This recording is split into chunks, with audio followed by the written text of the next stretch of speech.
কলকাতা বিমানবন্দরের ১ নম্বর গেট এলাকা থেকে প্রায় ৩০ থেকে ৩৫ টন নিষিদ্ধ শব্দবাজি বাজেয়াপ্ত করল বিমানবন্দর থানার পুলিশ। গোপন সূত্রে খবর পেয়ে বৃহস্পতিবার রাতে বিমানবন্দর থানার পুলিশ ১ নম্বর গেট এলাকায় একটি লরিকে আটক করে। সে লরিতে তল্লাশি চালিয়ে বিপুল পরিমাণ শব্দবাজি বাজেয়াপ্ত করে।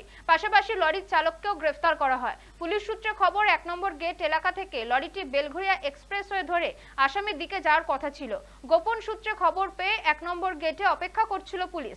লরি আসতে সেটাকে আটক করে পুলিশ। তারপর লরিটিকে তল্লাশি চালিয়ে বিপুল পরিমাণ শব্দবাজি বাজেয়াপ্ত করে।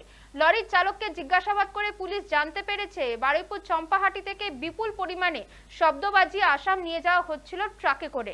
এরপরেই পুলিশের তরফ থেকে লরি চালককে গ্রেফতারও করা হয়।